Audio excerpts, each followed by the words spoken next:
नमस्कार स्टूडेंट आज बहुत दिनों के बाद आपके सामने मैं फिर से लाइव हूँ। और इस लाइव होने की जो मेन कारण है वो ये है कि कुछ स्टूडेंटों ने मेरे से रिक्वेस्ट की कहते सर अभी आप हमें ब्लूप्रिंट जो है एक बार समझाएं। उसमें थोड़ी प्रॉब्लम आ रही है कि ब्लूप्रिंट है क्या, ब्लूप्रिंट के उद्देश्य क्या होते हैं, उसका निर्माण कैसे किया जाता है, ब्लूप्रिंट का निर्माण करते समय क्या क्या सावधानियां रखनी चाहिए। ऐसी कुछ समस्याएं जब विद्यार्थियों के सामने आई तो उन्होंने रिक्वेस्ट की, तो उसी रिक्वेस्ट को ध्यान में रखते हुए मैं आज आपके सामने फिर से लाइव हुआ हूँ। तो आज आपकी समस्या का सॉल्यूशन करने का मैं प्रयास कर रहा हूँ। हो सकता है कि ये जो है आपको दो पार्ट में बताया जाए कि ब्लूप्रिंट कैसे है, क्या होता है, और हो सकता है एक ही पार्ट में कंप्लीट हो जाए। तो अपने स्टार्ट करते हैं। सबसे पहला क्वेश्चन, जैसे कि सबसे पहला प्रश्न यही आता है कि ये ब्लूप्रिंट जिसे अपने हिंदी में कहते हैं नील पत्र, ये होता क्या है, ब्लूप्रिंट किसे कहते हैं। तो सबसे पहला प्रश्न अपने जहन में यही होता है। और आपको बता दें कि एग्ज़ाम में ऐसा प्रश्न आ सकता है कि ब्लूप्रिंट का वर्णन करते हुए कक्षा 9th के लिए, कक्षा 8th के लिए, या फिर किसी भी कक्षा के लिए 50 नंबर का, 60 नंबर का, 80 नंबर का या 100 नंबर का एक ब्लूप्रिंट पत्र निर्माण करें। तो ऐसा प्रश्न आ सकता है, लेकिन उससे पहले मैं पता होना चाहिए ब्लूप्रिंट किसे कहते हैं, एक तो ये प्रश्न। और ब्लूप्रिंट किसे कहते हैं, इस प्रश्न को अपने समझने के लिए आपके सामने मैंने जो बताया है परिभाषा, उसको थोड़ा सुने और नोट भी कर लें कि किसी विषय वस्तु या पाठ्य सामग्री का निर्माण करने से पहले जब हम उसमें अंकों का विभाजन, प्राप्त उद्देश्यों के बल का निर्धारण, प्रश्नों की रचना आदि की तैयारी के लिए एक अलग प्रकार से सारणी का निर्माण करते हैं। इसी में प्राप्त उद्देश्यों, पाठ्य सामग्री, प्रश्नों आदि का विवरण दिया होता है। इसे ही हम ब्लूप्रिंट के नाम से जानते हैं। तो इसका भाव क्या हुआ, इसका मतलब ये है कि जब हम किसी विषय वस्तु या कोई पाठ्य सामग्री है उसका निर्माण करने से पहले जब हम उसके अंदर जो अंकों का विभाजन कर लेते हैं कि ये पाठ्य सामग्री या विषय वस्तु इतने अंक की होगी, उसके बाद उसके प्राप्त उद्देश्यों के बल का निर्धारण कर लेते हैं कि उसके अंदर जो हमें उद्देश्य प्राप्त करने हैं वो हम निर्धारित कर लेते हैं, ज्ञानात्मक, बोधात्मक, कौशलात्मक, इस प्रकार से जो उद्देश्य होते हैं उनका निर्धारण कर लेते हैं। फिर प्रश्नों की रचना कर लेते हैं कि हम इसमें निबंधात्मक प्रश्न इतने रखेंगे, वस्तुनिष्ठ प्रश्न इतने रखेंगे, अतिलोकतरात्मक प्रश्न इतने रखेंगे। इसकी भी हम एक प्रकार से तैयारी कर लेते हैं और फिर उनका सबका एक सारणी में निर्माण कर लेते हैं। तो इस प्रकार प्राप्त जो उद्देश्य होंगे, प्राप्त सामग्री होगी, प्रश्नों आदि का जो विवरण हम देंगे, जिस पत्र के अंदर, जिस सारणी के अंदर हम विवरण देंगे, उसे हम ब्लूप्रिंट के नाम से जानते हैं। तो समझ में आ गया होगा ब्लूप्रिंट क्या है। तो अब जो दूसरा प्रश्न हमारे सामने आता है कि ब्लूप्रिंट का एक अर्थ हमने समझा। अब देखिए हिंदी में ब्लूप्रिंट को किस प्रकार से बताते हैं। कहते हैं कि ब्लूप्रिंट को हिंदी में हम नील पत्र के नाम से जानते हैं। जैसा कि मैंने पहले ही आपको बताया कि हिंदी में से अपने नील पत्र कहते हैं। ब्लूप्रिंट एक प्रकार से किसी भी विषय वस्तु या पाठ्य वस्तु से संबंधित प्रश्न पत्र का निर्माण करने से पहले उसका प्रारूप तैयार किया जाता है। तो अगर अपने सीधे शब्दों में ये कहें कि जब हम कोई प्रश्न पत्र निर्माण करना चाहते हैं, किसी भी कक्षा के लिए आप प्रश्न पत्र बनाना चाहते हो, अक्सर बोर्ड की कक्षाओं के अंदर आपने देखा होगा कि प्रश्न पत्र का जब निर्माण किया जाता है तो उसके लिए ब्लूप्रिंट अवश्य ही तैयार करते हैं। नॉर्मल कक्षाएं जो अपनी होती हैं, यानी कि बोर्ड की कक्षाओं के अलावा कक्षाएं होती हैं, उनके लिए ब्लूप्रिंट तैयार किया जाता है। तो ब्लूप्रिंट के अंदर हिंदी के अंदर जो बताया कि इसे नील पत्र कहते हैं, इसके अंदर हम जो पाठ्य वस्तु होती है, जो विषय वस्तु होती है, जिसका भी हमने प्रश्न पत्र तैयार करना है, उससे संबंधित प्रश्न पत्र का निर्माण करने से पहले उसका एक प्रारूप तैयार कर लेते हैं। प्रारूप में हम क्या शामिल करते हैं, उद्देश्य निर्धारित करते हैं। प्रारूप के अंदर हम क्या तैयार करते हैं कि कौन सा प्रश्न कितने नंबर का होगा, अतिलोकतरात्मक कितने प्रश्न होंगे, निबंधात्मक कितने प्रश्न होंगे, या फिर वस्तुनिष्ठ प्रकार से जितने भी प्रकार के हम प्रश्न उसके अंदर डालते हैं उनका निर्धारण हम पहले से तैयार कर लेते हैं। तैयार करके उनका निर्धारण करके जब हम उसको एक प्रारूप में पिरो देते हैं, प्रारूप में पेश कर देते हैं, तो उसे हम क्या कहेंगे, नील पत्र कहेंगे। इसके बाद अगला जो प्रश्न होता है कि ब्लूप्रिंट प्रश्न पत्र का निर्माण कैसे करते हैं। तो इसके लिए देखिए ब्लूप्रिंट या नील पत्र बनाते समय सबसे महत्वपूर्ण जो बात है आपको क्या ध्यान में रखनी है, सबसे महत्वपूर्ण तथ्य यही होता है कि पाठ्यक्रम का संपूर्ण समावेश प्रश्न पत्र में करना चाहिए। ऐसे नहीं कि आपके जैसे मान लीजिए किसी भी कक्षा के लिए, किसी भी पुस्तक से आप ब्लूप्रिंट तैयार कर रहे हो तो 5 पार्ट शामिल कर लिए, बाकी 10 पार्ट छोड़ दिए, 10 पार्ट शामिल कर लिए, 5 छोड़ दिए, ऐसा नहीं होना चाहिए।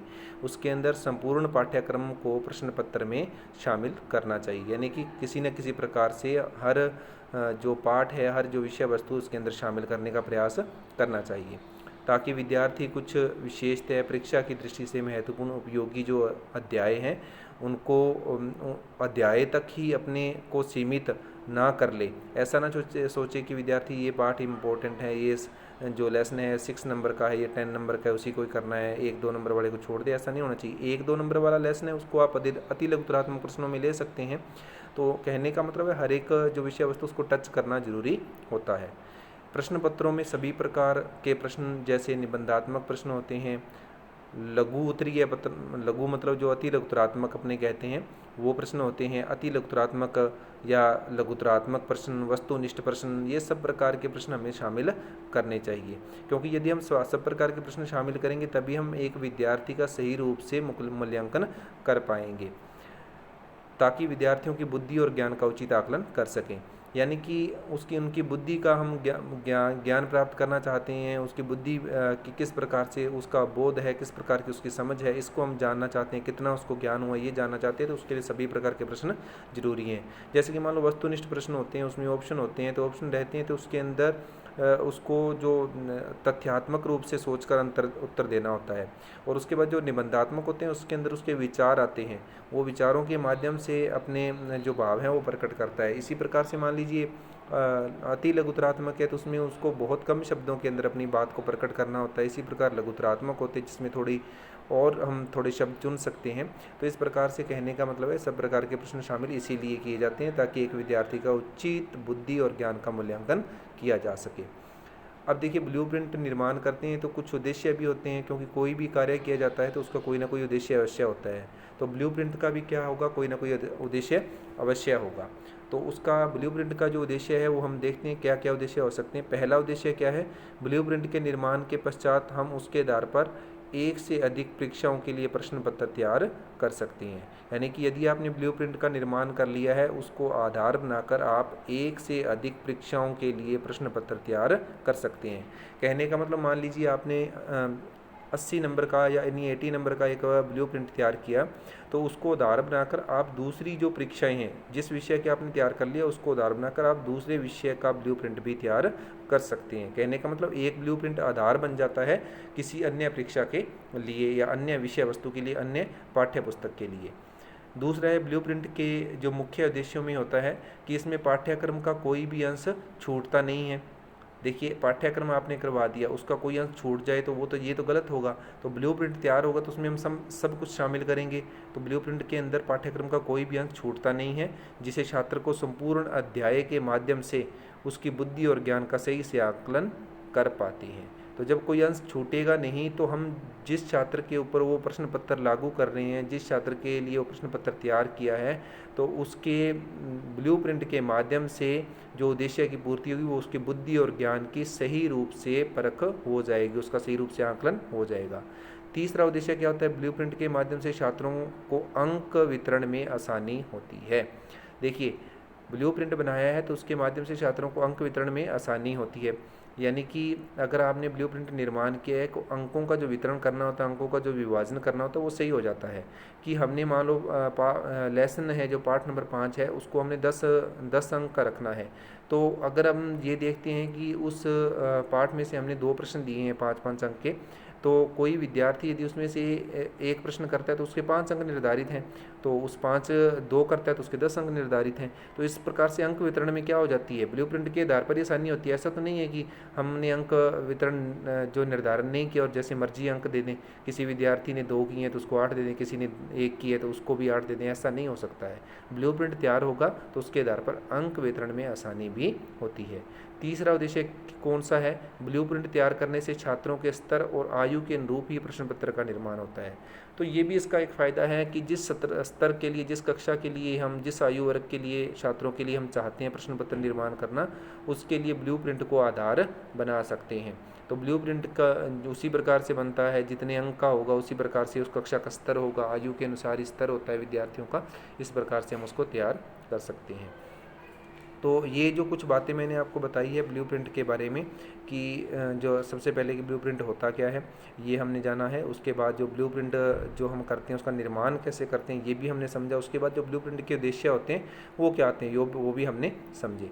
अब आपको आगे ले चलते हैं कि जो ब्लूप्रिंट होता है, ब्लूप्रिंट किस प्रकार का होता है उसको अपने थोड़ा समझते हैं। पहले इजी वे में समझते हैं कि किस प्रकार से होगा। तो आपके सामने जो है स्क्रीन के अंदर आपको दिखाई दे रहा होगा एक ब्लूप्रिंट का जो है स्क्रीन शॉट है आपके सामने। तो इसको मैं घुमा के थोड़ा दूसरे तरीके से बड़े से कर लेता हूँ ताकि आपको अच्छी तरीके से दिख जाए। अब आपको दिख रहा होगा, तो अब आप देख पा रहे होंगे। तो इसमें देखिए सबसे पहले एक तो ब्लूप्रिंट ऐसे होता है जैसे क्रम संख्या लगा ली और उसके बाद उसमें क्या है कि पाठ्य सामग्री जो होती है उसकी इकाइयाँ जो होती है उसका विभाजन कर लिया। तो इकाई के अनुसार हम विभाजन कर लेते हैं। ये बात हालांकि बीएड के अंदर इतनी महत्वपूर्ण नहीं है, लेकिन अगर अपने किसी भी कक्षा का ब्लूप्रिंट तैयार करना है तो इस प्रकार से भी एक ब्लूप्रिंट निर्माण किया जाता है, जिसके अंदर सबसे पहले हमने जैसे ऊपर आप देख पा रहे होंगे ज्ञानात्मक है, फिर बोध है, फिर प्राप्त उद्देश्य का अनुप्रयोग है, फिर कौशल है, फिर रुचि अभिरुचि, फिर इकाई है, उपखंड। इस प्रकार से आपको कॉलम बने हुए दिखेंगे। और इनके नीचे देखिए ज्ञान के अंदर जो सबसे पहले लिखा हुआ है वह का मतलब है वस्तुनिष्ठ प्रश्न। उसके बाद ज्ञान के नीचे सेकंड लिखा है लय का मतलब है लघुतरात्मक प्रश्न, और नी का मतलब है निबंधात्मक प्रश्न। तो कहने का मतलब जो ज्ञान कौशल है, ज्ञानात्मक उद्देश्य है, उसके अंदर भी 3 प्रकार के प्रश्न रख सकते हैं। बोध के अंदर भी 3 प्रकार के प्रश्न रख सकते हैं। प्राप्य उद्देश्य अनुप्रयोग है, उसके अंदर भी हम 3 प्रकार के प्रश्न रख सकते हैं। और कौशल के अंदर भी हम 3 प्रकार के प्रश्न, इसी प्रकार से मतलब जितने भी हमने उद्देश्य निर्धारित किए उनके अंदर 3 प्रकार के प्रश्न शामिल कर सकते हैं। अब देखिए वस्तुनिष्ठ, लघुतरात्मक और निबंधात्मक। हम अति लघुतरात्मक भी रख सकते हैं, इसमें कोई प्रॉब्लम नहीं है, वो आप अपनी सुविधा अनुसार कर सकते हो। तो एक इसमें समझाने के लिए मैंने बताया कि ब्लूप्रिंट जो बीएड के अंदर आप देखते हो वो थोड़ा अलग टाइप का होता है, लेकिन हम किसी भी कक्षा के लिए तैयार करें तो उसके अंदर बहुत प्रकार से ब्लूप्रिंट तैयार होते हैं। तो ये देखिए अब इसमें समस्या ये होती है कि जैसे व्यय वाले कॉलम में देखिए उसमें आपने 3 बाहर लिखा हुआ है और 3 ब्रैकेट के अंदर लिखा हुआ है। ये जो पहला पाठ्य सामग्री वाला इकाई, इसको आप सीधी इकाई लिखी हुई है, उसकी इकाई 1, उसमें उपखंड उसका भाग 1.1 और 1.2, इकाई 2 का उपखंड 2.1, ये सारे इसके अंदर शामिल किए ऐसे लिखे हैं भी, मतलब ये हमारी विषय वस्तु थी। लेकिन ये 3 बाहर और 3 ब्रैकेट में इसको समझना जरूरी है। वस्तुनिष्ठ प्रश्न 3 ब्रैकेट के अंदर और 3 बाहर।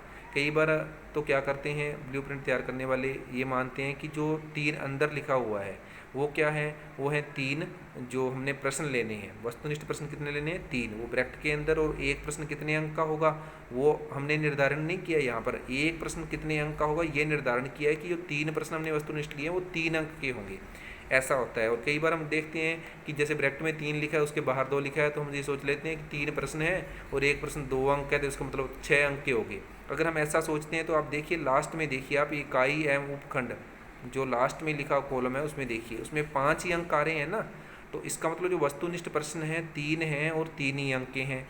फिर कहीं भी नहीं, न तो लघुतरात्मक है, निबंधात्मक नहीं है। फिर आगे जाकर आपको कौशल वाले में मिलेगा, उसमें 2 प्रश्न मिलेंगे वस्तुनिष्ठ और वो 2 नंबर के होंगे। अब देखिए क्या सिचुएशन बनती है कि कुल जो अंक हैं 3 अंक पहले ज्ञान वाले से लिए और 2 अंक लिए कौशल वाले से, तो कुल अंक कितने हो गए?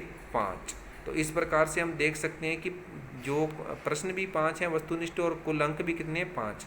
तो इसी प्रकार आप दूसरे वाला देख सकते हो, उसमें 1 प्रश्न है 1 अंक का, फिर उसी कौशल में 1 प्रश्न है 1 अंक का, तो 1 अंक और 1 अंक कितने अंकों के? 2 अंकों के। तो इधर इकाई है उपखंड में कितने लिखे हैं उसमें आपको जो अंक लिखे हुए दिखाई दे रहे हैं। और साथ में कुछ ऐसा प्रयास किया गया है इसके अंदर, आप देखने का प्रयास करेंगे कि कहीं कहीं प्रश्न भी उतने ही और अंक भी उतने हैं, लेकिन ये हर बार ऐसा नहीं होता। आप देखिए आगे, जैसे मान लो वस्तुनिष्ठ में देखिए 1, 2, 3 और चौथे में देखिए वस्तुनिष्ठ प्रश्न 2 हैं 2 अंक के, यानी कि 1-1 अंक का ये 2 प्रश्न हैं, तो 2 प्रश्न 2 अंक के हो गए कुल। और फिर आगे बोध में भी 2 प्रश्न 2 अंक के हो गए, 2 और 2 अंक कितने हो गए? 4 अंक हो गए। और उसके बाद निबंधात्मक में देखिए 1 प्रश्न है प्राप्य उद्देश्य अनुप्रयोग में, 1 प्रश्न और वो कितने अंक का है? 4 अंक का है। तो अगर आप अंक जोड़ोगे तो पहले 2 अंक, फिर 2 अंक, फिर 4 अंक, कितने हो गए? 8 अंक।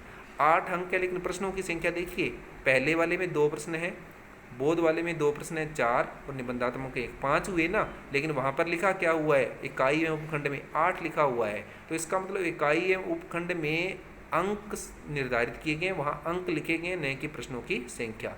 तो इस प्रकार से आप सारे का सारा जो आप इसको देख सकते हो, सभी में ऐसे ही है। कहने का मतलब मैं यहाँ ये समझाना चाहता था आपको, एक तो कि ब्लूप्रिंट ऐसे भी निर्मित किया जाता है। दूसरी बात मैं आपको ये समझाना चाहता था कि जो ब्रैकेट में क्या होता है, प्रश्नों की संख्या होती है, और ब्रैकेट के बाहर क्या होता है, अंक बाहर निर्धारण किया होता है। तो इतनी बात आपको समझ में आ गई होगी। ये सारे का सारा मैं आपको दिखा देता हूँ, देख लीजिए आप सारे का सारा, इस प्रकार से ये बना हुआ था। ठीक है, तो अब अपने जो नेक्स्ट है उसको देखेंगे नेक्स्ट स्लाइड के अंदर। तो फिलहाल मैंने आपको जो नॉर्मल तरीके से ब्लूप्रिंट है उसका मैंने बता दिया है। अब जो बीएड के अंदर जो अपना ब्लूप्रिंट तैयार करते हैं हम उसकी चर्चा करेंगे, जो कि कुछ स्टेप के अंदर मैं आपको भी बताऊंगा। तो इसको आप अपनी कॉपी पर नोट कर लीजिए, जितनी बातें मैंने बताई उनको। तो आगे हम देखते हैं क्या है कि जिस प्रकार से आपने पहले समझा था वो एक सामान्य नील पत्र था, मैंने आपको बताया कि कोई विषय वस्तु को किस प्रकार से। अब देखिए, जो बीएड के अंदर आपको ब्लूप्रिंट तैयार करना होता है तो उसको किस प्रकार से हम बनाते हैं। सबसे पहले आपको बनाना होगा, जैसे यहाँ पर मैंने आपको जो आपके सामने जो रखा है, एक हस्तलिखित जो बताया है वो उस प्रकार से बताया है। तो सबसे पहले देखिए, विषय वस्तु के आधार पर अंक बार। तो विषय वस्तु के आधार पर अंक बार के अंतर्गत आपको क्या करना है कि कॉलम आपके सामने बने हुए हैं। जैसे एक बाग बनाया हुआ है, सबसे पहला कॉलम बाग का, फिर अधिगम, क्षेत्र एवं कौशल बनाए हुए हैं। ये एक हिंदी का जो लेसन है उसके आधार पर बनाए हुए हैं, मैं आपको बता दूं। तो अधिगम, क्षेत्र और कौशल बनाए हुए हैं, और उसके बाद विषय वस्तु बनाई हुई है, और उसके बाद अंक बार बताए हुए हैं। उसके बाद प्रश्नों के प्रकार हैं। प्रश्नों के प्रकार में जो ओटी है, इसका मतलब है ऑब्जेक्टिव टाइप प्रश्न, यानी जिसको आप वस्तुनिष्ठ बोलते हो। वीएसए का मतलब है वेरी शॉर्ट आंसर वाले, यानी कि जो अति लघुतरात्मक होते हैं। और उसके बाद लिखा हुआ एसए, एसए का मतलब होता है शॉर्ट आंसर वाले, यानी जिसको आप कहते हैं लघुतरात्मक प्रश्न। और एंडिंग में जो आपने लिखा हुआ है ईटी, यानी कि जो हम कहते हैं कि हमने बड़े प्रश्न भी लेने हैं, कुछ ऐसे प्रश्न भी, निबंधात्मक प्रश्न भी लेने हैं, थोड़े जो बड़े होंगे वो वाले प्रश्न। और उसके बाद योग लिखा हुआ है प्रश्नों का। और दूसरी तरफ आप देखते हो भाग 1, 2, 3 इस प्रकार से कि हमने पढ़कर समझना है। जो पहला भाग हमने लिखा कि पढ़कर समझें, वो गद्य और पद्य से विषय वस्तु ली गई। फिर लिखकर जो अभिव्यक्ति देनी है, उसमें पद्य के अंतर्गत लेखन जो है उसको आधार बनाते हुए जो किया जाएगा, आप देख पा रहे होंगे। तो इसके बाद जो तीसरा है व्याकरण के अंतर्गत, उसमें व्याकरणिक जो व्यवहारिक ज्ञान है उसकी परख के लिए भी, यानी कि हमने 3 भागों को शामिल करते हुए एक ब्लूप्रिंट निर्माण करना चाहा, और हिंदी विषय का ब्लूप्रिंट हमने निर्माण करना चाहा है। तो आप देख पा रहे होंगे कि जैसे सबसे पहले पढ़कर समझना है, उसमें विषय वस्तु क्या है, गद्य और पद्य है।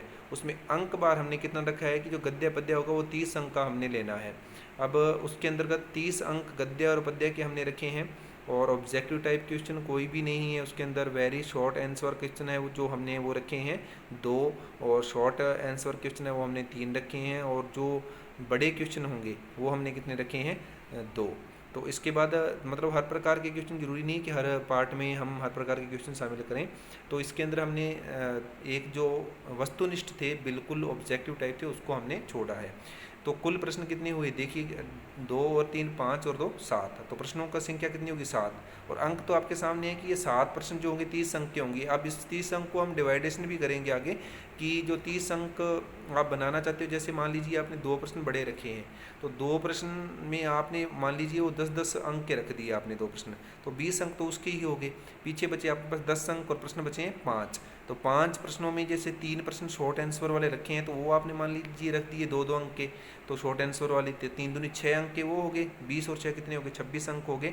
और इसके बाद 2 प्रश्न हमने चाहिए, 2 प्रश्न हमने वेरी शॉर्ट आंसर वाले लिखे हैं, वो 2-2 नंबर के हम रख सकते हैं। 2 दूनी कितने हो जाएंगे, 4, 26 और 30, 4 कितने होंगे, 30 हो जाएंगे। तो इस प्रकार से अंकों का निर्धारण जो हमने किया है, अंक बार दिए हैं, 7 प्रश्नों को हम कर सकते हैं। इसी प्रकार देखिए, लिख कर अभिव्यक्ति वाले में जिसके अंदर आपने जो पद्य भाग के अंतर्गत लेखन को माध्यम बनाया है, तो उसके अंतर्गत भी आपने 35 अंक का रखा है। तो उसमें कैसे देखिए, ऑब्जेक्टिव टाइप क्वेश्चन आपने रखा है एक, जैसे मान लो किसी का कविता के कवि का नाम पूछ लिया तो ऑब्जेक्टिव टाइप हो जाएगा, 4 ऑप्शन दे सकते हैं, वस्तुनिष्ठ प्रश्न हो सकता है। फिर वेरी शॉर्ट आंसर दे दिए, किसी शब्द का अर्थ पूछ लिया जैसे हमने, तो वो वेरी शॉर्ट में आ सकता है। उसके बाद शॉर्ट आंसर दे दिए, थोड़ा कोई पंक्ति है उसका अर्थ पूछ लिया हमने, किसी शब्द को थोड़ा सा बड़ा होकर के पंक्ति का अर्थ पूछ लिया। उसके बाद जो है ईटी में लिखा हुआ है, यानी कि जो बड़े टाइप के प्रश्न होते हैं जिसके अंदर हम अपने इमोशंस यानी भाव विचार वाले प्रश्न कह सकते हैं, भाव व्यक्त कर सकते हैं, वो हमने 2 प्रश्न दे दिए। तो कुल मिला के इसके अंदर देखिए 2, 2, 4 और 3, 7 और 2, 9 प्रश्न हमने रखे और 35 अंक। तो जिस प्रकार से 7 प्रश्नों को 30 अंक में डिवाइडेशन करके मैंने बताया आपको, उसी प्रकार से 9 प्रश्नों को हम 35 अंक में डिवाइडेशन कर लेंगे। तो पहले तो विषय वस्तु के आधार पर अंक बार हम बना रहे हैं। विषय वस्तु 2 होगी हमारी, तीसरी विषय वस्तु हमारी क्या आ जाएगी, व्याकरण को लेकर है, जो व्याकरणिक व्यवहारिक ज्ञान है उसको लेकर हमने परखना चाहा है प्रश्न पत्र के अंदर। तो वो हमने रखे 15 अंक की। 15 अंक के द्वारा हम जो व्याकरणिक व्यावहारिक व्याकरण है उसको हम परखना चाहेंगे। तो उसके अंदर ऑब्जेक्टिव टाइप 2 प्रश्न रख लिए आपने व्याकरण के। उसके बाद हमने रख लिए वेरी शॉर्ट आंसर रख लिए 6। तो कुल कितने हो गए, 6 और 2 8 प्रश्न हमने रखे, कितने अंक के, 15 अंक के रख लिए। तो इसके अंदर भी आप बना सकते हो जिस भी प्रकार से आपको उचित लगता है अंकों का डिवाइडेशन करके। तो आप देखिए कि 30 अंक, उसके बाद 35 अंक, उसके बाद 15 अंक, तो कितने हो गए, 80 अंक का यानी कि प्रश्न पत्र हम निर्माण करने जा रहे हैं। तो 80 अंक को हमने डिवाइडेशन कर लिया 3 प्रकार के भागों के अंदर। हिंदी का प्रश्न पत्र हम निर्माण कर रहे हैं, तो हिंदी के अनुसार हमने गद्य पद्य को शामिल किया, पद्य को शामिल किया और व्याकरण को भी शामिल कर लिया। कुल 80 अंक हुए। ऑब्जेक्टिव टाइप प्रश्न कितने हो गए, 2 और 2 4 हो गए। ऊपर से नीचे की तरफ आप लाइनें देखें। वेरी शॉर्ट आंसर और क्वेश्चन कितने हो गए, 10 हो गए। और शॉर्ट जो आंसर वाले क्वेश्चन हो गए 6, और जो बड़े प्रश्न हो गए निबंधात्मक वो हो गए 4। तो इस प्रकार से 24 प्रश्न, कुल अंक कितने हो जाएंगे, 80, यानी 80 अंक का हमने प्रश्न पत्र निर्माण करना है नील पत्र, और उसमें 24 प्रश्न डालने हैं। और उनकी हमने ये भी तय कर लिया कि ऑब्जेक्टिव टाइप कितने डालेंगे, वेरी शॉर्ट आंसर कितने डालेंगे, शॉर्ट आंसर कितने डालेंगे, और जो भाव विचार वाले निबंधात्मक है वो कितने डालेंगे। फिर हमने ये भी तय कर लिया कि किस पार्ट से हमने कितने प्रश्न लेने हैं। उसके बाद जब ये निर्धारण कर लेते हैं, उसके बाद उद्देश्यों के अनुसार भी अंकों का निर्धारण किया जाता है, यानी कि किन उद्देश्यों को लेकर आप ये प्रश्न पत्र तैयार कर रहे हो, विद्यार्थियों के अंदर किन उद्देश्यों की आप जो पूर्ति करना चाहते हो, किन उद्देश्यों को देखना चाहते हो, उन उद्देश्यों के आधार पर भी अंक बार का निर्धारण किया जाता है। तो ये आपका सेकंड जो है प्रारूप बनेगा। इसके अंदर देखिए क्रम संख्या लगी हुई है 6 तक। तो 6 तक जो क्रम संख्या लगी हुई है, सबसे पहले देखिए उद्देश्यों में सबसे पहला उद्देश्य है जानकारी, यानी ज्ञानात्मक उद्देश्य है। जानकारी को हम ये कहते हैं कि किसी भी विषय वस्तु की जानकारी होना या किसी विषय वस्तु का ज्ञान होना, जिसको आप लिखते हो ना ज्ञानात्मक उद्देश्य। जैसे पाठ योजना में आपने लिखा था ना विज्ञानात्मक उद्देश्य है, शिक्षण के विशिष्ट उद्देश्य है, तो ये वो वाले हैं। तो पहला है जानकारी यानी ज्ञानात्मक उद्देश्य, उसके बाद है समझ यानी बोधात्मक उद्देश्य, उसके बाद है अनुप्रयोग, यानी कि हम उसको लिखते हैं ना ज्ञानोपयोग, वो अनुप्रयोग कहलाता है। हिंदी के अंदर वहाँ अनुप्रयोग इसको हमने लिखा है। तो ये उद्देश्य की हम इसके अंदर लेंगे। उसके बाद अनुप्रयोग के बाद आया गया है विश्लेषण, यानी कि जो हम अभिव्यक्ति देना चाहते हैं उसको हमने किसके अंदर रख दिया, विश्लेषण के अंदर रख दिया। उसके बाद हमने लिखा है इसके अंदर मूल्यांकन एक उद्देश्य है, क्योंकि मूल्यांकन भी हम करेंगे तो उस उद्देश्य को भी। और उसके बाद लिखा है सृजन, सृजन का मतलब होता है कौशल, जिसको आप कौशलात्मक उद्देश्य कहते हो। तो इस प्रकार से जो शिक्षण के विशिष्ट उद्देश्य होते हैं उनको आधार बनाकर भी अंकों का विभाजन करते हैं। तो अब देखते हैं कि जानकारी यानी ज्ञान या समझ से संबंधित आपने प्रश्न कितने रखने हैं। प्रश्नों की संख्या आपने तय कर ली, हम 5 रखेंगे। और वो 5 प्रश्न कितने अंक के होंगे, 12 अंक के होंगे। अब देखिए आगे प्रतिशत दिया है, 80 है कुल अपने अंक, और हमने प्रश्नों की संख्या कितनी मानी है, 5 मानी है, और अंकों का भार कितना माना है, 12। तो उसका प्रतिशत जो निकालना है 15, वो इसी आधार पर ही निकालना है। यानी 80 है, प्रश्नों की संख्या है 5, अंक बार है 12, तो प्रतिशत कितना आना चाहिए, 15 आना चाहिए। तो इस प्रकार से आपने अंक बार के आधार पर जो प्रतिशत उसका निर्धारण किया है। तो आपने जो 15% इसके अंदर आपने जो निकाला है, तो उसको आप डिवाइडेशन का जो फॉर्मूला लगाना है, प्रतिशत का जो फॉर्मूला लगाते हैं, तो उस फॉर्मूले के अनुसार हमने इसको निकाल लेना है। ठीक है, तो प्रतिशत का फॉर्मूला लगाकर हम इसको सॉल्व कर सकते हैं। दूसरे में देखिए अब बोध से संबंधित आपने प्रश्नों की संख्या रखी 8, और कुल अंक बार कितना रखा 24, और प्रतिशत कितना हो जाएगा 30%, यानी कि 30% आप समझ से संबंधित प्रश्न पूछेंगे, ज्ञान से संबंधित आप 15% प्रश्न पूछेंगे। तो आपको इसी अनुसार जो इनको जो है डिवाइडेशन करते हुए सॉल्व करना है। ये ध्यान रखना कि जब आप इनको प्रतिशत के अंदर करोगे तो इनटू में 100 जो होता है वो आपको लगाना है, ठीक है। इनटू में कितना लगाना है, 100 लगाना है। 100 लगाकर आप जब इसको करोगे तो आपका जो आंसर है वो क्या हो जाएगा, निकल जाएगा। समझ रही हो बात। तो इस प्रकार से आपका जो है जो क्या नाम लेते हैं सोल्यूशन हो जाएगा इसका, कि हर प्रकार के जो प्रश्न हैं आप चाहते हो कि हम निकालना चाहते हैं तो उसको आप कर सकते हो।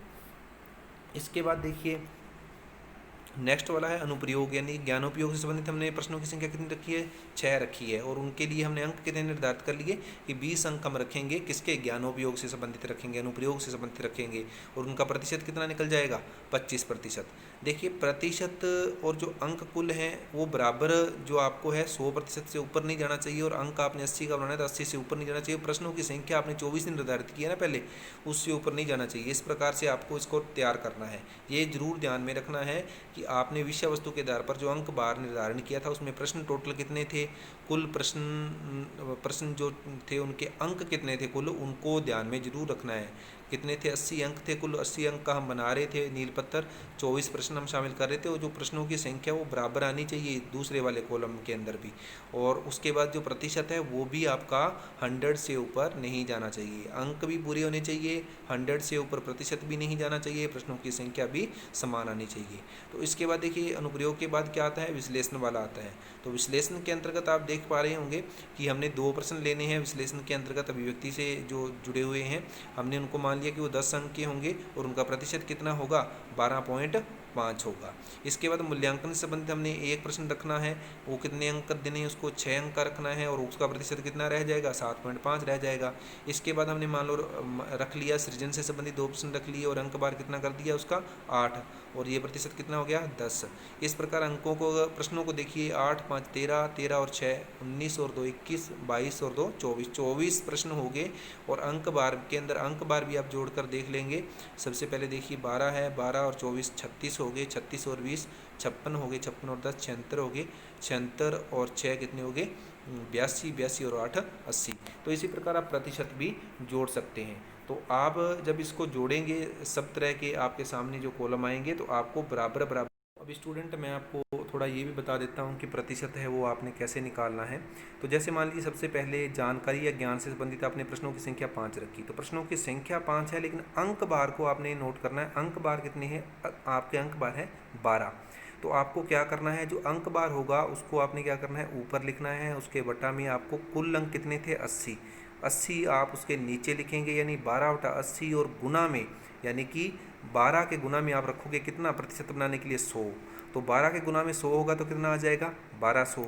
1200 को यदि आप 80 से भाग दोगे तो कितना आएगा, 80 से भाग दोगे तो आ जाएगा 15%। तो समझ में आ गया होगा कि जो अंक बार है वो ऊपर लिखेंगे, कुल अंक हैं वो नीचे लिखेंगे, और गुना में जो ऊपर रकम लिखी है उसके गुना में आप 100 रखेंगे हर बार, तो आपका जो प्रतिशत है वो निकलता जाएगा। जैसे दूसरे में 24 अंक बार है तो आपने 24 बटा क्या लिखा 80, और 24 के गुना में क्या रख दिया आपने 100 रख दिया, तो कितना हो गया 2400।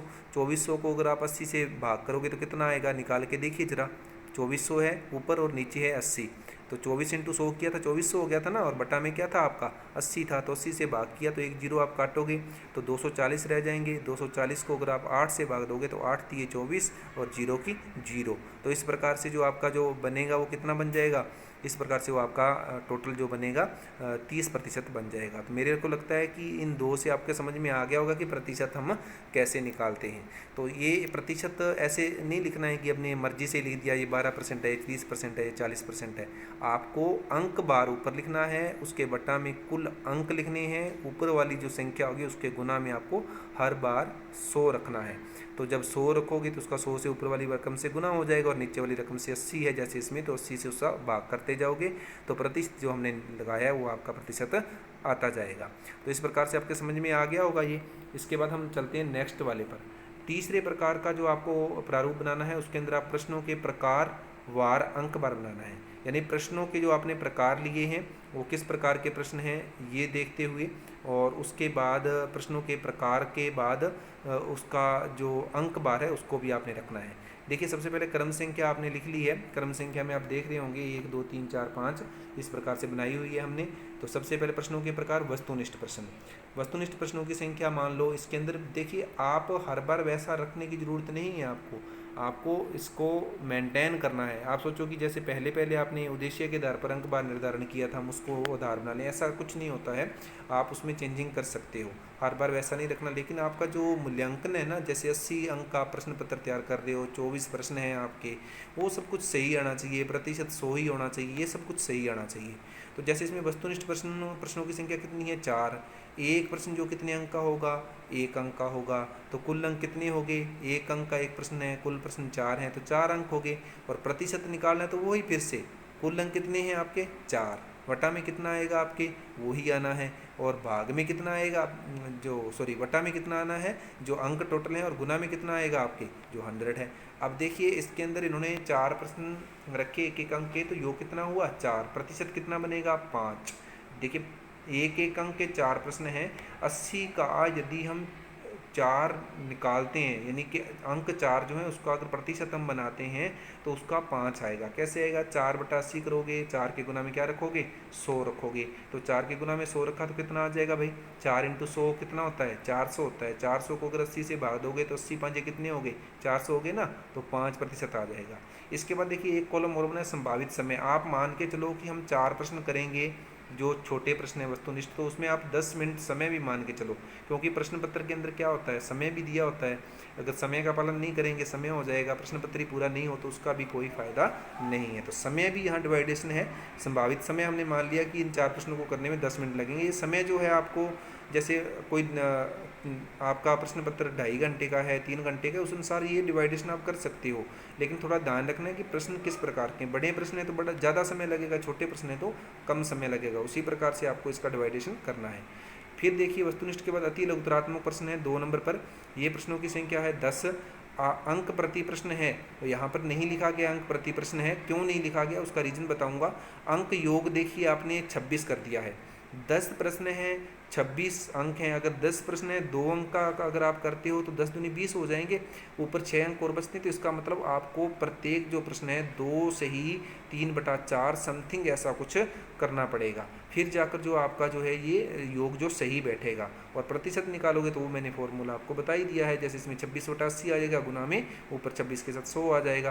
तो इसमें आपने मान लिया कि अति लघुतरात्मक 10 प्रश्न करने में कितने समय लगेगा 50 मिनट लगेगा।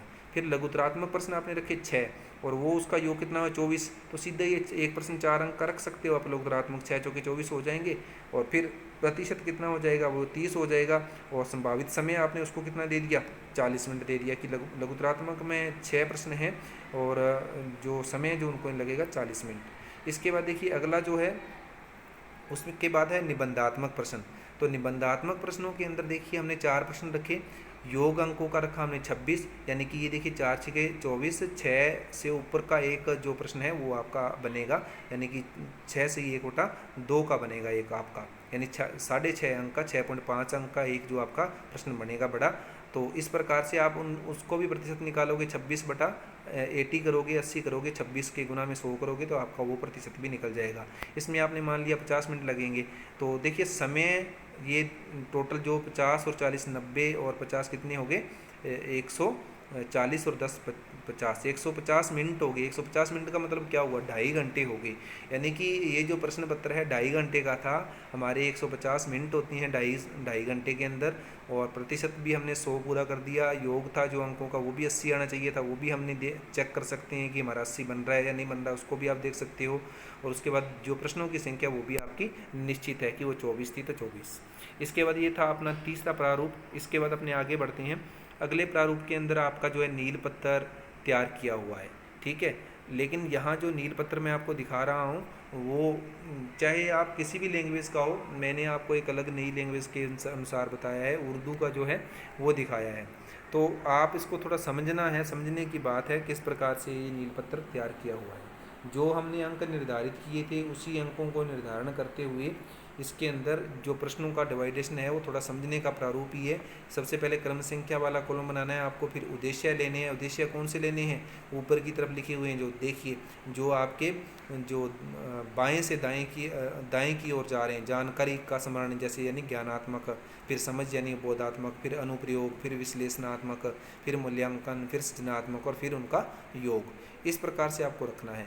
इसके बाद जो नीचे की तरफ रखना है यानी ऊपर से अप से डाउन की तरफ है, इसमें उर्दू का है ये गद्य, जैसे अपने सीधे ही लिखते हैं कि ये गद्य के होंगे।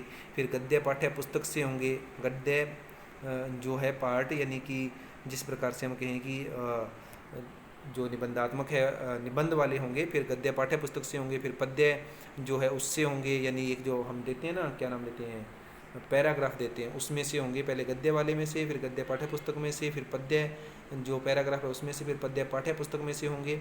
इसके बाद है व्यावहारिक व्याकरण का, और फिर है लेखन। ठीक है, तो इस प्रकार से जो हम देख रहे हैं, तो सब प्रकार के जो ऊपर से नीचे की तरफ है विषय वस्तु को हमने लिखा है, और जो बाएं से दाएं की ओर हमने उद्देश्य लिखे हैं। फिर अंक बार भी हमने बताए हैं कि जो गद्य पैराग्राफ होगा वो 6 अंक का होगा। गद्य पाठ्य पुस्तक होगी वो जो अंक लिखे हुए हैं आपने देखते हैं 6 4 10 6 16 और 8 कितने हो गए टोटल, 6 4 10 और 6 16, 16 और 8। उस प्रकार से हम जोड़ लेंगे, इनको कितने बनते हैं वो हमने देख लेंगे। उसके बाद हमने लिखा है कि पद्य है जो वो भी 6 अंक का इसके अंदर रखा हुआ है। उसके बाद हमने रखा है पद्य पाठ्य पुस्तक, वो 22 अंक की हमने निर्धारित की हुई है, 22 अंक पूरे हो जाने चाहिए। उसके बाद व्यावहारिक व्याकरण है वो हमने 15 अंक का लिखा है। इसके बाद लेखन से संबंधित है, यानी कि कोई हमने निबंध लेखन के लिए कह दिया, वो 8 अंक का हमने रख दिया। इसके बाद देखिए आप ओटी, वही objective type question, very short answer question, फिर शॉर्ट आंसर क्वेश्चन, फिर जो आपके इमोशनल्स होते हैं, विचार होते हैं, इमोशंस, ठीक है, टाइप क्वेश्चन वो आपने रखने हैं। तो प्रत्येक के अंदर आपने 1 2 3 4 प्रकार के प्रश्न रखे हैं। जानकारी में यानी ज्ञानात्मक में, फिर समझ में भी 4 प्रकार के प्रश्न रखे हैं, फिर अनुप्रयोग में भी 4 प्रकार के प्रश्न रखे हैं, विश्लेषण में भी 4 प्रकार के रखे हैं, मूल्यांकन में भी। अब इसमें और समझने वाली बात क्या है, समझने वाली बात यह है कि ब्रैकेट के अंदर क्या है और उसके बाहर क्या है। देखिए ब्रैकेट के अंदर तो है प्रश्नों की संख्या, और उसके बाहर क्या है, अंक हैं। जैसे पहले वाले कॉलम में देखिए अब गद्य है जो इनबॉक्स लिखा हुआ है, यानी गद्य जो पैराग्राफ है उसमें से हमने इन्होंने बताया है कि हमने एक प्रश्न लेना है, और वो प्रश्न क्या होगा, वो पैराग्राफ पर आधारित क्या होगा, एक बड़ा प्रश्न होगा जो एक ईटी लिखा है ना, ईटी वाला, यानी बड़ा प्रश्न होगा, और वो एक होगा और वो 6 अंक का होगा। इसी प्रकार दूसरे कॉलम में देखिए पहले वाले जो ऑब्जेक्टिव टाइप नहीं है, वेरी शॉर्ट आंसर क्वेश्चन हमने 2 रखे हैं, 2 प्रश्न हैं और 6 अंक के। इसके बाद रखे हैं हमने एक प्रश्न रखा है 4 अंक का, फिर एक प्रश्न रखा है 6 अंक का विश्लेषण से लिया, फिर एक सर्जन से लिया, 2 प्रश्न रखे हैं 8 अंक के। तो इस प्रकार से हमारा जो क्या करते हैं कि कंप्लीट पूरे का पूरा ये हो जाएगा। उसके बाद देखिए आप इसमें थोड़ी देखिए गड़बड़ है, इसमें जो वेरी शॉर्ट आंसर क्वेश्चन है वो गलत लिख दिए गए हैं, उनका थोड़ा आपने ध्यान रखना है। वेरी शॉर्ट आंसर क्वेश्चन जो रखे हुए हैं, और जो इधर जो हमने रखा हुआ है शॉर्ट आंसर क्वेश्चन, उनमें थोड़ी गड़बड़ हो गई है, उनको थोड़ा आपने दुरुस्त करना है, उनमें अंकों में थोड़ा फेरबदल है। लेकिन आपको समझाया कि अंदर जो है प्रश्नों की संख्या और बाहर जो है अंक लिखे हुए हैं। इसी प्रकार आप एक कॉलम और देख लेते हैं अपने, जैसे मान लो 22 अंक का पद्य पाठ्य पुस्तक से है। 22 अंक कैसे पूरे हो रहे हैं, जैसे ऑब्जेक्टिव टाइप 2 प्रश्न लिखे, उसके बाद 2 प्रश्न रखे वेरी शॉर्ट आंसर क्वेश्चन, ये तो ज्ञानात्मक में से। अब बोधात्मक में से हमने 3 प्रश्न रखे 12 अंक के, फिर उसके बाद हमने रखे विश्लेषणात्मक में से 1 प्रश्न रखा 2 अंक का। तो अब देखिए इसको अपने चेक करते हैं, पहले हमने 2 प्रश्न रखे थे 2 अंक के, 2 अंक ये हो गए, फिर 2 प्रश्न रखे 6 अंक के, 6 और 2 8 अंक हो गए, फिर हमने रखे 3 प्रश्न 12 अंक के, 12 और 8 20 अंक हो गए, और उसके बाद हमने एक प्रश्न रखा 2 अंक का, 20 और 2 22, यानी 22 तो अंक हो गए। और प्रश्न आपके कितने बन रहे हैं, देखिए आप काउंटिंग कीजिए, पहले 2 प्रश्न हो गए, फिर 2 प्रश्न हो गए 4, फिर 3 प्रश्न हो गए 7 और एक 8, यानी 8 प्रश्न होंगे और वो 22 अंक के होंगे। तो इस प्रकार से थोड़ा मेंटेन करना है आपको प्रश्नों को, ये प्रश्न की संख्या जो ब्रैकेट के अंदर है और अंक हैं जो ब्रैकेट के बाहर हैं। तो इस प्रकार से जब आप मेंटेन करोगे तो ये कंप्लीट आपके सामने पूरा जैसे आपको दिख रहा है वैसे आपके सामने आ जाएगा। तो स्टूडेंट्स जो नील पत्र है मैंने आपको थोड़ा मोटे रूप से समझाया है, एक दिन फिर किसी दिन आपको अच्छे तरीके से समझाएंगे। MDM की जो ऑनलाइन क्लासेज हैं उस पर जाकर मैं समझाऊंगा। फ़िलहाल के लिए आप इसको थोड़ा ध्यान से देखिए, अगर फिर भी कुछ समझ में नहीं आ रहा तो आप मेरे से संपर्क कर सकते हैं। तो बहुत बहुत धन्यवाद। उम्मीद है आपको ये जो क्लास है बहुत अच्छी लगी होगी। Thank you very much.